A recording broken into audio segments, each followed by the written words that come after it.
Under President Obama, the high school graduation rate in this country hit 83%. That's the highest it has ever been in the history of this country. When President Obama took office in 2009, the country was in an economic freefall, plunging into an economic abyss. Unemployment hit 10%. Unemployment is now at 4.7%.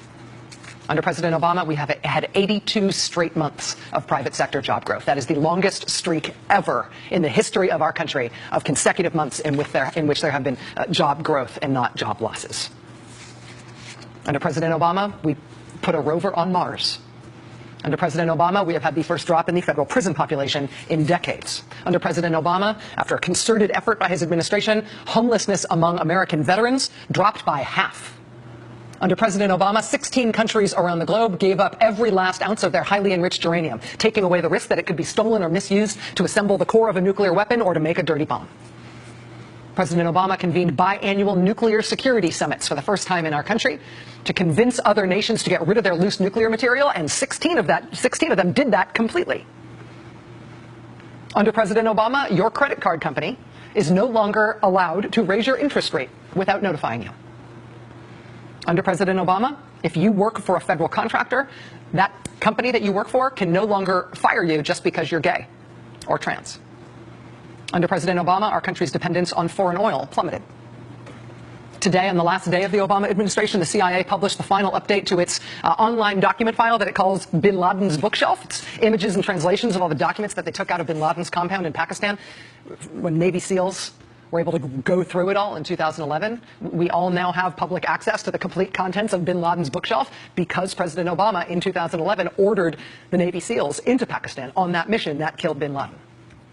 Under President Obama, we got our nation's first chief technology officer. Under a deal engineered by President Obama, Syria got rid of its chemical weapons. For everything else wrong in Syria, Bashar al-Assad had a huge chemical weapons arsenal. Under Barack Obama, it was handed over and destroyed, certified destroyed by international observers. Under President Obama, the U.S. government banned torture by U.S. personnel in all circumstances. Under President Obama, a U.S. embassy opened in Cuba. We started to normalize relations between our two countries after a half-century of a frozen, failed Cold War standoff. President Obama overturned the ban on scientific research using stem cells. President Obama upped by billions of dollars the resources available for mental health care in the VA. The Obama administration was the first administration ever to voluntarily release the lists of people who visited the White House. First presidency to ever do that. On marriage equality, President Obama did a miraculous thing among politicians. He changed his mind. And under this president, gay couples finally got all the same options as straight couples. You can date, you can get married, you can get divorced, you can live in sin. No more excuses, you guys. Under this president, the FDA started regulating tobacco, which means that cigarette companies, for the first time, have to actually tell you what they put in their cigarettes. When President Obama took office, the deficit was about 10% of our GDP. It is now about 3% of our GDP. Under President Obama, banks have to face stress tests so they can no longer take the whole economy down with them when they collapse because of their own risky practices. Under President Obama, banks can no longer use your money that you deposit in that bank to make risky bets for their own profits. After 9/11, the previous administration built a government registry that targeted Muslim men. Under President Obama, that registry was scrapped amid fears that the next administration might re-up it.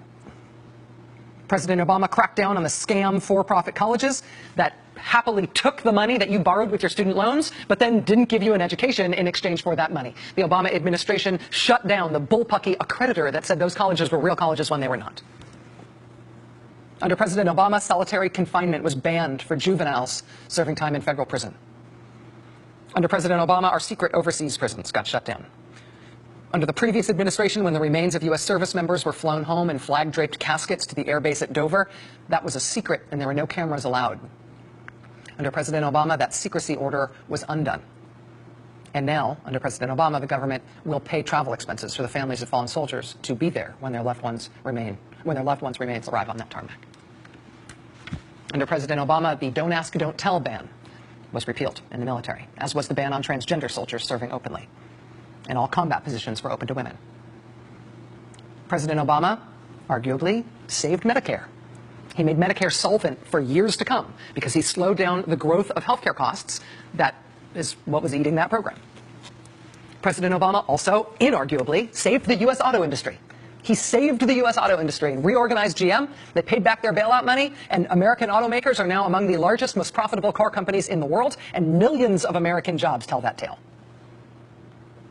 Tens of billions of dollars that used to get paid to the banks for writing student loan programs, instead now go to Pell Grants to help people go to college who otherwise couldn't afford it. Oh, and you can't be denied health insurance because of a pre-existing condition. And you can't be charged more for your health insurance because you're a woman.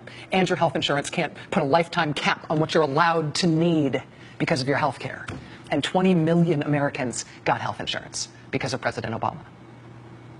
And for the first time ever, the number of uninsured people in our country is in single digits. More than 90% of the country has health insurance now. And quietly along the way, yes, he did appoint the most diverse cabinet ever. And he appointed a record number of women judges and minority judges, and they will stay there after he is gone, including the first Latina Supreme Court justice.